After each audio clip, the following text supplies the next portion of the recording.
Film ini diawali dengan seorang wanita montok Bahenol bernama Yunye. Tidak lama suaminya bernama Senggu memberikan sebuah kode bahwa malam ini celengannya belum diisi. Yunye yang paham akan hal itu langsung saja minum sebuah vitamin agar tokcer dan gacor saat di lapangan. Dan mereka pun langsung saja melakukan ritual adu gacor. Paginya Yunye sedang masak untuk sarapan suaminya yang akan kerja. Tapi edannya saat sedang sarapan, Yunye menggoda suaminya.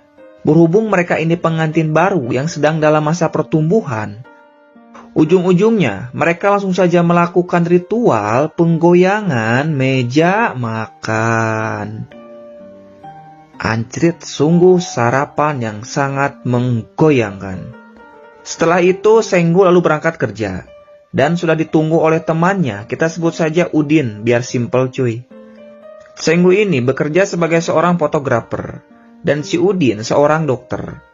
Tapi hobinya suka ngintip Senggu dan Yunye yang sedang gacor setiap malam. Lalu istrinya si Udin yang bernama Kokom terlihat sedang membuang sampah. Tapi kampretnya, sampahnya itu malah dibuang ke tempat sampah milik Yunye. Padahal, tadinya tempat sampah Yunye cuman segini cuy. Tapi sekarang jadi satu karung. Parah ini mama. Tapi Yunye yang melihatnya terlihat santuy. Dan berniat akan pergi olahraga ke tempat gym. Singkatnya, Yunye olahraga dengan begitu semangat. Yang membuat otak saya nggak fokus liatnya cuy.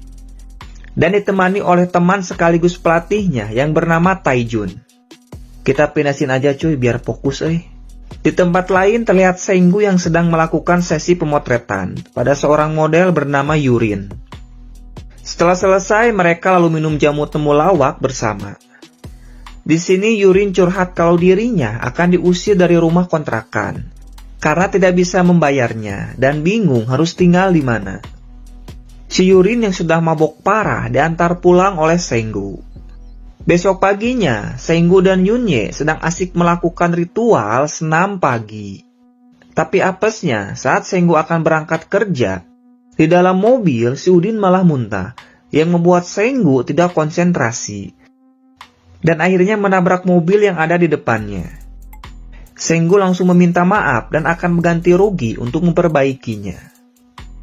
Dan hal itu membuat Yunye marah pada Senggu. Karena menggunakan tabungan miliknya untuk memperbaiki mobil yang rusak. Padahal uang itu untuk membayar hutang pada Bank Emok, belum lagi token listrik, dan juga kuota tri yang sudah habis, karena ingin menonton konten channel lembur film yang terbaru.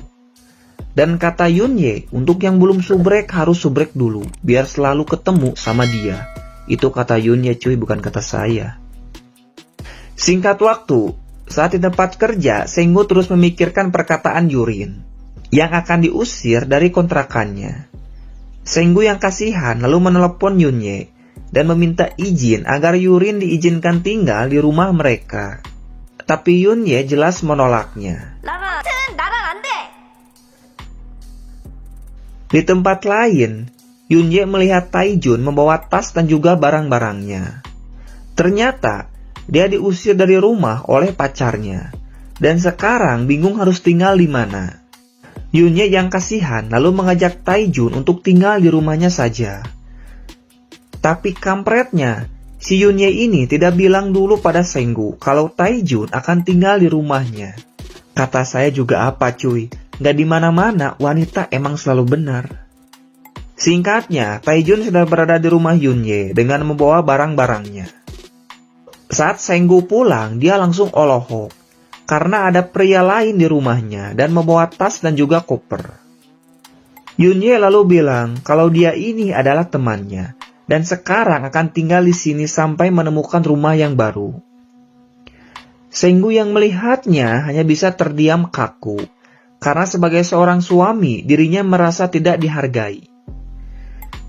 Ternyata besok paginya, Yurin datang sambil membawa seperangkat koper untuk tinggal di rumah ini. Dan dia melihat Taijun yang baru selesai mandi.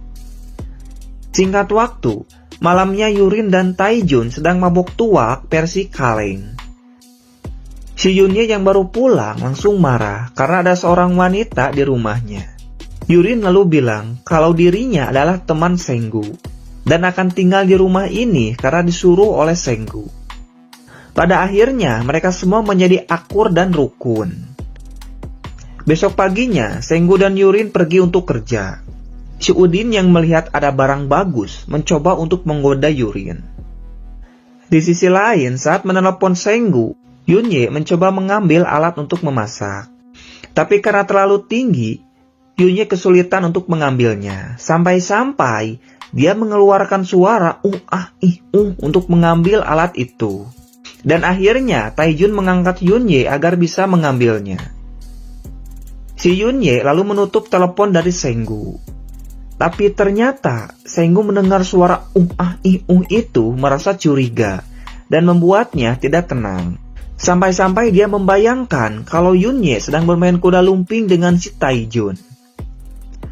Untuk memastikannya, Senggu langsung pulang dan mencari Yunye ke setiap ruangan, tapi tidak ada. Dan pada saat bertemu dengan Yunye, langsung saja melakukan ritual gaya anak tangga. Malamnya saat tidur, Yunye terbangun dan melihat Senggu sudah tidak ada. Ternyata Senggu sedang asik mabok bareng bersama Yurin. Tiba-tiba Yunye datang yang membuat mereka langsung kaget. Di sini Yunye marah, tapi si Yurin yang mendengarnya malah terlihat santuy kalem. Yunye lalu menyuruh Senggu untuk tidur. Besok paginya Yunye berniat akan pergi bertemu dengan temannya.